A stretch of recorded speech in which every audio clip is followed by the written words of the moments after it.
नया विभाग बना और ईश्वर प्रदत्त वस्तु का व्यापार करने का निषेध हो गया, तो लोग चोरी छिपे इसका व्यापार करने लगे। अनेक प्रकार के छल प्रपंचों का सूत्रपात हुआ। कोई घूस से काम निकालता था, कोई चालाकी से। अधिकारियों के पौ 12 थे।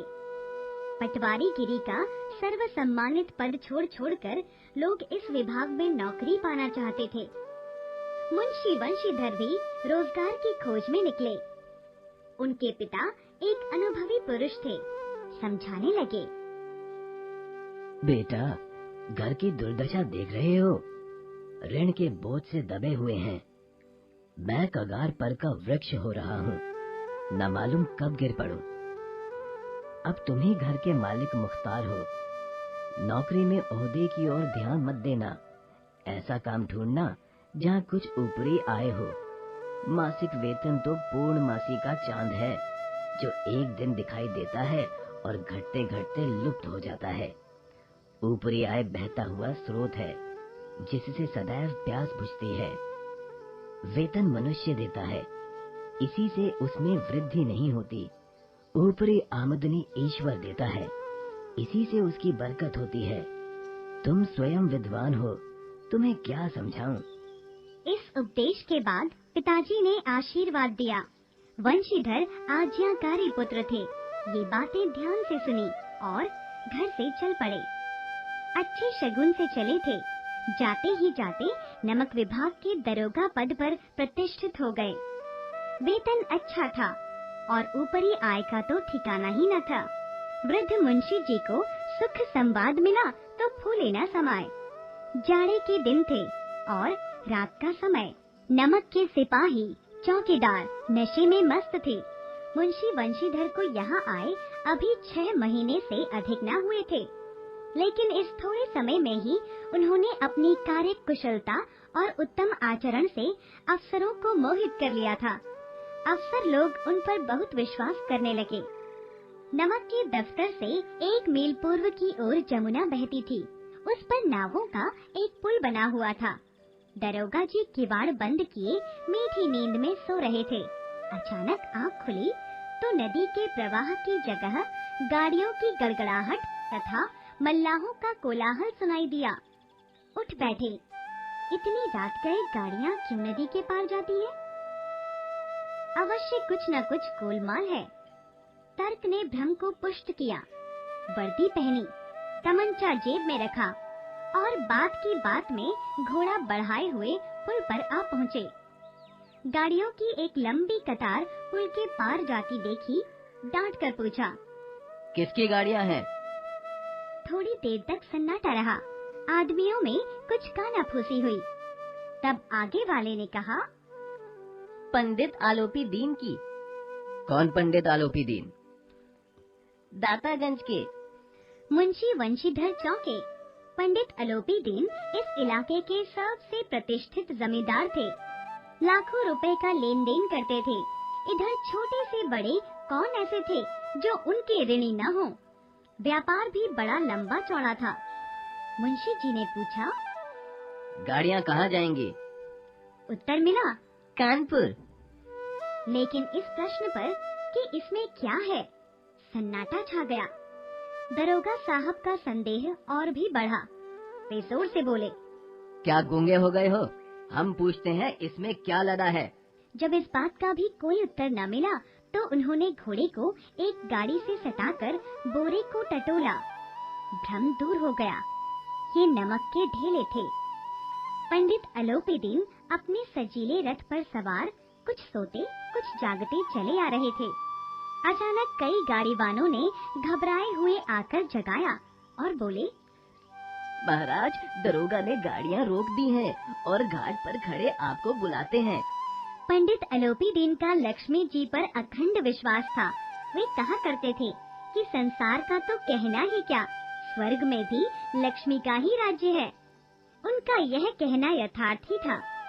न्याय और नीति सब लक्ष्मी के खिलौने हैं। इन्हें वे जैसे चाहती हैं नचाती हैं। लेटे ही लेटे गर्व से बोले, चलो हम आते हैं। यह कहकर पंडित जी ने बड़ी निश्चिंतता से पान के लिहाफ ओढ़े हुए दरोगा के पास आकर बोले, बाबूजी आशीर्वाद। कहिए, हमसे ऐसा कौन सा अपराध हुआ कि गाड़ियाँ रोक दी गई? वंशीधर रुखाई से बोले, सरकारी हुक्म। पंडित अलोपी दीन ने हंसकर कहा, हम सरकारी हुक्म को नहीं जानते और ना सरकार को। हमारे सरकार तो आप ही हैं। हमारा और आपका तो घर का मामला है। हम कभी आपसे बाहर हो सकते हैं। व्यर्थ का कष्ट उठाया। यह हो नहीं सकता कि इधर से जाएं और इस घाट के देवता को भेंट ना चढ़ावें। मैं तो आपकी सेवा में स्वयं ही आ रहा था। वंशीधर पर ऐश्वर्य की मोहिनी वंशी का कुछ प्रभाव न पड़ा। ईमानदारी की नई उमंग थी। कड़क कर बोले, हम उन नमक हरामों में से नहीं हैं जो कौड़ियों पर अपना ईमान बेचते फिरते हैं। आप इस समय हिरासत में हैं। आपका कायदे के अनुसार चालान होगा। बस, मुझे अधिक बातों की फुर्सत नहीं। जमादार बदलू सिंह, तुम इन्हें हिरासत में ले चलो। मैं हुक्म देता हूँ। पंडित अलोपी दीन स्तंभित हो गए। गाड़ीवानों में हलचल मच गई। पंडित जी के जीवन में कदाचित यह पहला ही अवसर था कि उन्हें ऐसी कठोर बातें सुननी पड़ी। पंडित जी ने धर्म को धन का ऐसा निरादर करते कभी न देखा था। विचार आया कि यह अभी उद्दंड लड़का है। माया मोह के जाल में कभी नहीं पड़ा। अल्लड़ है, झिझकता है। बहुत दीन भाव से बोले, बाबू साहब, ऐसा ना कीजिए। हम मिट जाएंगे। इज्जत धूल में मिल जाएगी। हमारा अपमान करने से आपके हाथ क्या आएगा? हम किसी तरह आपसे बाहर थोड़े ही हैं। वंशीधर ने कठोर स्वर से कहा। हम ऐसी बातें नहीं सुनना चाहते। अलोपी दीन ने जिस सहारे को चट्टान समझ रखा था, वह पैरों के नीचे से खिसकता हुआ मालूम हुआ। स्वाभिमान और धन ऐश्वर्य को कड़ी चोट लगी, किंतु अभी तक धन की शक्ति पर पूरा भरोसा था। अपने मुख्तार से बोले, लाला जी, 1000 के नोट बाबू साहब को भेंट करो। आप इस समय भूखे सिंह हो रहे हैं। वंशीधर ने गर्म होकर कहा, 1000 नहीं, 1,00,000 भी मुझे सच्चे मार्ग से नहीं हटा सकते। वंशीधर ने अपने जमादार को ललकारा। बदलू सिंह पंडित अलोपी दीन की ओर बढ़ा। पंडित जी घबराकर 2-3 कदम पीछे हट गए। अत्यंत दीनता से बोले, बाबू साहब, ईश्वर के लिए मुझ पर दया कीजिए। मैं 25,000 पर निपटारा करने को तैयार हूँ। असंभव बात है। 30,000 पर? किसी तरह से संभव नहीं। क्या 40,000 पर भी नहीं? 40,000 नहीं, 40,00,000 पर भी असंभव है। बदलू सिंह, इस आदमी को अभी हिरासत में लो। अब मैं एक शब्द भी नहीं सुनना चाहता। धर्म ने धन को पैरों तले कुचल डाला। अलोपी दीन ने एक हृष्ट पुष्ट मनुष्य को हथकड़ियां लिए हुए अपनी तरफ आते देखा। वे चारों ओर निराश और कातर दृष्टि से देखने लगे। इसके बाद मूर्छित होकर गिर पड़े। जब दूसरे दिन पंडित अलोपी दीन अभियुक्त होकर कांस्टेबल के साथ हाथों में हथकड़ियां, हृदय में ग्लानि और शोभ भरे लज्जा से गर्दन झुकाए अदालत की तरफ चले, तो सारे शहर में हलचल मच गई। सभी लोग विस्मित हो रहे थे। इसलिए नहीं कि अलोपी दीन ने क्यों यह कर्म किया, बल्कि इसलिए कि वे कानून के पंजे में कैसे आए। बड़ी तत्परता से इस आक्रमण को रोकने के निमित्त वकीलों की एक सेना तैयार की गई। न्याय के मैदान में धर्म और धन में युद्ध थम गया। वंशीधर चुपचाप खड़े थे। उनके पास सत्य के सिवा न कोई बल था, न स्पष्ट भाषण के अतिरिक्त कोई शस्त्र। गवाह थे, किंतु लोभ से डावाडोल। यहाँ तक कि मुंशी जी को भी न्याय अपनी ओर से कुछ खींचा हुआ दिखाई पड़ता था। वह न्याय का दरबार था, परंतु उसके कर्मचारियों पर पक्षपात का नशा छाया हुआ था। किंतु पक्षपात और न्याय का क्या मेल? जहाँ पक्षपात हो, वहाँ न्याय की कल्पना भी नहीं की जा सकती। मुकदमा शीघ्र समाप्त हो गया। डिप्टी मजिस्ट्रेट ने अपने निर्णय में लिखा। पंडित आलोपी दीन के विरुद्ध दिए गए प्रमाण निर्मूल और भ्रमात्मक हैं। वकीलों ने यह फैसला सुना और उछल पड़े। पंडित आलोपी दीन मुस्कुराते हुए बाहर निकले। जब वंशीधर बाहर निकले तो चारों ओर से उनके ऊपर व्यंग्य बाणों की वर्षा होने लगी। आज उन्हें संसार का खेदजनक विचित्र अनुभव हुआ। न्याय और विद्वता, लंबी चौड़ी उपाधियां, बड़ी बड़ी दाढ़ियां और ढीले चोंगे एक भी सच्चे आदर के पात्र नहीं हैं।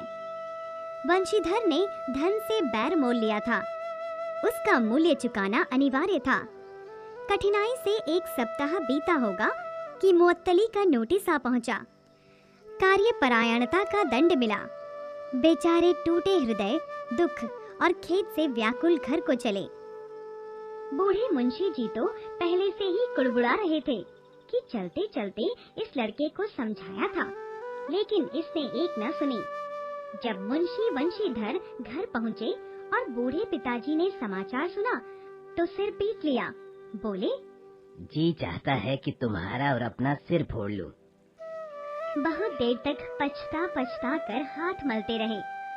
वृद्धा माता को भी दुख हुआ।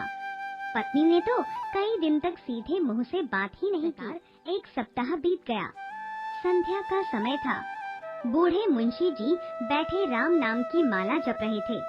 उसी समय उनके द्वार पर सजा हुआ रथ आकर रुका। मुंशी स्वागत के लिए दौड़े। देखा तो पंडित आलोपी दीन ने प्रणाम किया और बोले, हमारा भाग्य उदय हुआ जो आपके चरण इस द्वार पर आए। आप हमारे पूज्य देवता हैं। आपको कौन सा मुंह दिखाएं? मुंह में तो कालिक लगी हुई है, किंतु क्या करें, अभागा कपूत है। नहीं तो आपसे क्यों मुंह छिपाना पड़ता। ईश्वर निसंतान चाहे रखे, पर ऐसी संतान ना दे। पंडित आलोपी दीन ने कहा, नहीं भाई साहब, ऐसा ना कहिए। मुंशी जी ने चकित होकर कहा, ऐसी संतान को और क्या कहूँ। आलोपी दीन ने ममता से भरे स्वर में कहा, कुल तिलक और पुरखों की कीर्ति उज्जवल करने वाले संसार में ऐसे कितने धर्मपरायण मनुष्य हैं जो धर्म पर अपना सब कुछ अर्पण कर सके। पंडित आलोपी दीन ने वंशीधर से कहा, दरोगा जी, इसे खुशामद ना समझिए। खुशामद करने के लिए मुझे इतना कष्ट उठाने की जरूरत न थी। उस रात को आपने अधिकार बल से मुझे हिरासत में लिया था, किंतु आज मैं स्वेच्छा से आपकी हिरासत में आया हूँ। मैंने हजारों रईस और अमीर देखे, हजारों उच्च पदाधिकारियों से काम पड़ा, किंतु मुझे परास्त किया तो आपने। मैंने सबको अपना और अपने धन का गुलाम बनाकर छोड़ दिया। मुझे आज्ञा दीजिए कि आपसे कुछ विनय करूं। वंशीधर बोले, यह आपकी उदारता है जो ऐसा कहते हैं। मुझसे जो कुछ भी अविनय हुई है उसे क्षमा कीजिए। मैं धर्म की बेड़ी में जकड़ा हुआ था, नहीं तो वैसे ही आपका दास हूँ। जो आज्ञा होगी वह मेरे सिर माथे पर। आलोपी दीन ने विनीत भाव से कहा, नदी तट पर आपने मेरी प्रार्थना नहीं स्वीकार की थी, किंतु आज स्वीकार करनी पड़ेगी। वंशीधर बोले, मैं किस योग्य हूँ, किंतु जो कुछ सेवा मुझसे हो सकती है उसमें त्रुटि न होगी। आलोपी दीन ने स्टाम्प लगा हुआ एक पत्र निकाला और उसे वंशीधर के सामने रखकर बोले, इस पत्र को स्वीकार कीजिए और अपने हस्ताक्षर कर दीजिए। मुंशी वंशीधर ने उस कागज को पढ़ा तो कृतज्ञता से आंखों में आंसू भर आए। पंडित आलोपी दीन ने उनको अपनी सारी जायदाद का स्थायी मैनेजर नियुक्त किया था। 6000 वार्षिक वेतन के अतिरिक्त रोजाना खर्च अलग, सवारी के लिए घोड़ा, रहने को बंगला, नौकर चाकर मुफ्त। कंपित स्वर में बोले, पंडित जी, मुझ में इतनी सामर्थ्य नहीं है कि आपकी उदारता की प्रशंसा कर सकूं, किंतु ऐसे उच्च पद के योग्य मैं नहीं हूँ। आलोपी दीन हंसकर बोले, मुझे इस समय एक अयोग्य मनुष्य की ही जरूरत है। आलोपी दीन ने कलम दान से कलम निकाली और उसे वंशीधर के हाथ में देकर बोले, न मुझे विद्वता की चाह है, न अनुभव की। ना कार्य कुशलता की इन गुणों के महत्व का परिचय खूब पा चुका हूँ। अब सौभाग्य से सुअवसर ने मुझे वह मोती दे दिया है जिसके सामने योग्यता और विद्वता की चमक फीकी पड़ जाती है। यह कलम लीजिए, अधिक सोच विचार ना कीजिए, दस्तखत कर दीजिए। परमात्मा से यही प्रार्थना है कि वह आपको सदैव नदी के किनारे वाला उद्दंड, कठोर परंतु धर्मनिष्ठ दरोगा बनाए रखे। वंशीधर की आंखें डबडबा आईं। हृदय के संकुचित पात्र में इतना एहसान न समा सका। एक बार फिर पंडित जी की ओर भक्ति और श्रद्धा की दृष्टि से देखा और कांपते हुए हाथ से मैनेजरी पर हस्ताक्षर कर दिए। अलोपी दीन ने प्रसन्न होकर उन्हें गले लगा लिया।